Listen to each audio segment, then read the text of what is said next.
des troubles mentaux que les jeunes peuvent avoir avant l'âge adulte. L'école est un lieu clé de prévention. Les adolescents font face à plusieurs pressions, telles que les études, les réseaux sociaux, les conflits familiaux, les violences et les drogues. Les compétences de la vie courante. Exemple de compétences essentielles, nous avons la communication positive, les gestions des émotions, la résolution des problèmes, l'empathie, la confiance en soi, prise de décision responsable. Maintenant, quels sont les signes pour savoir qu'une personne souffre peut-être de troubles mentaux?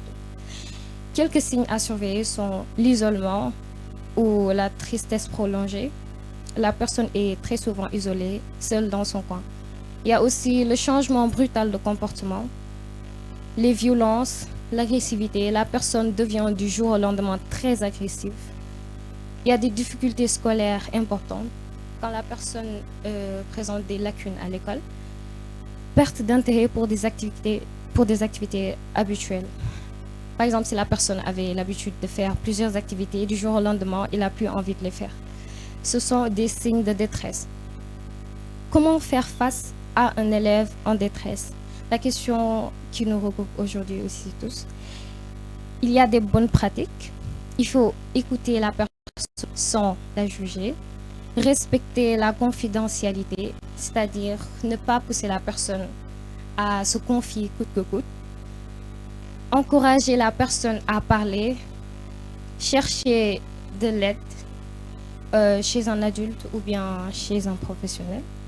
Éviter les moqueries et la stigmatisation qui est très souvent présente dans nos écoles. Maintenant, quel est le jeu de rôle? Les situations de communication, par exemple. Un élève isolé, triste et ne participe plus en classe. Les questions consignes, que remarquez-vous? Pourquoi l'élève ne participe plus en classe alors qu'il avait l'habitude de le faire? Comment aider cet élève? Qui intervenir? Si on doit interpeller ses parents ou bien le mettre en contact avec des professionnels. Maintenant, nous allons aborder le thème sur les réseaux sociaux et leurs impacts sur la santé mentale. Parce que, comme nous le savons tous, les réseaux sociaux présentent des risques. Et il y a aussi la dépendance aux écrans, le cyberharcèlement que l'on subit très souvent sur les réseaux. Il y a le stress, le manque de sommeil. Parce que, comme nous le savons tous, lorsqu'on passe beaucoup trop de temps sur les écrans, nous avons très souvent des problèmes d'insomnie. Mais les réseaux, comme nous le savons, il y a des points négatifs comme il y a des points positifs. Tout dépend de comment la personne les utilise. Donc, pour des bonnes habitudes, il faut limiter les temps d'écran, vérifier les informations ou les sites que l'on consulte et respecter les autres en ligne. Il ne faut pas trop être en ligne, être omniprésent sur les réseaux. Maintenant, je vais toucher le thème des substances psychoactives. Par exemple, l'alcool, le tabac et les drogues. Vous savez tous que ce sont des substances, quand on commence à les prendre, nous devenons dépendants de celles-ci. Et du coup, il y a des conséquences très sévères. Il y a la dépendance.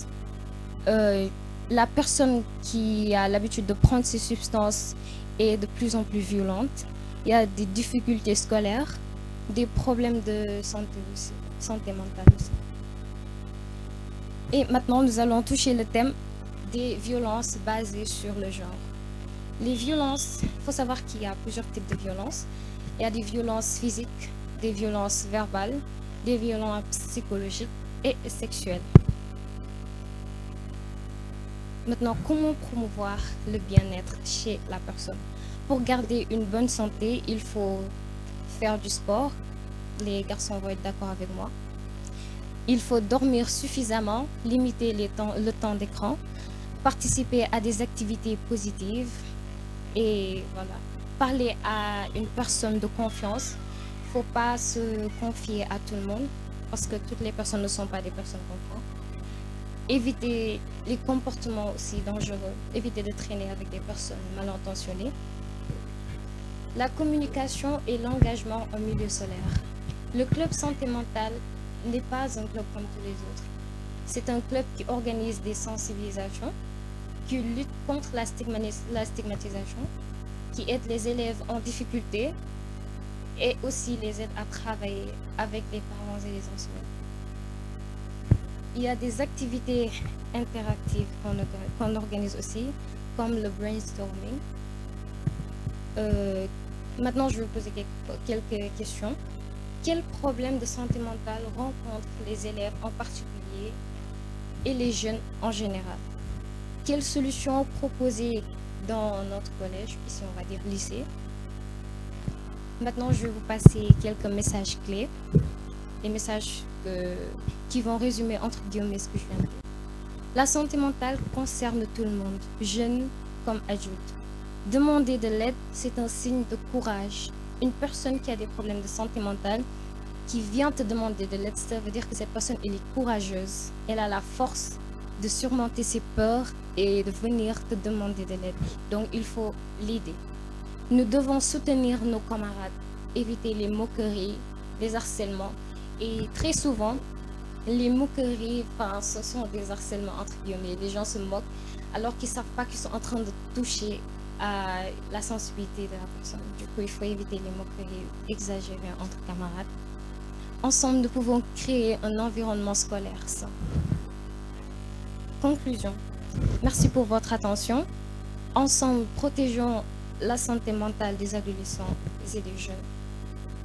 Les références de formation, pour ceux qui veulent bénéficier des formations comme moi, vous pouvez aller à la division santé mentale, ministère de la Santé et de l'Hygiène publique, le programme Health City pour les adolescents Réseau PopDev, qu'ils organisent aussi des activités de formation, des formateurs en santé mentale à Tambacounda et à Kolda. Maintenant, voilà. Merci à tous pour votre aimabilité. Je vous remercie.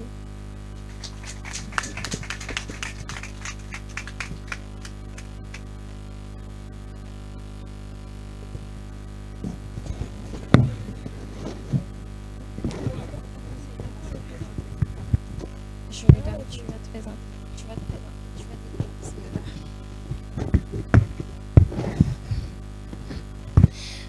Bonjour tout le monde. Bonjour tout le monde. Je suis Kouma Touré. Je suis en classe de première S1. Je suis la présidente du club santé mentale de ce lycée. Alors tout d'abord, je vous remercie pour votre présence ici.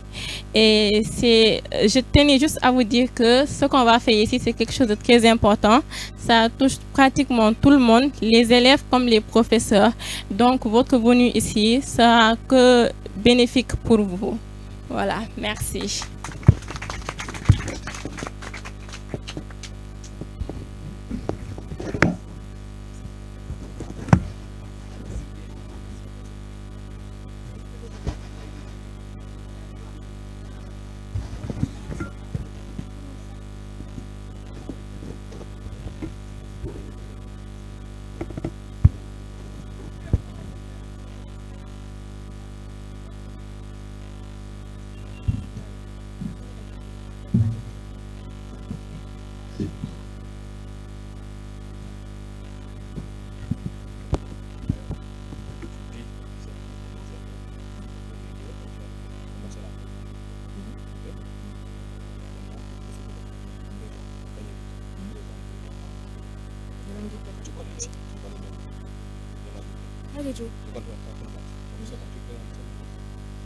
D'accord, il y en a peut-être quelques-unes.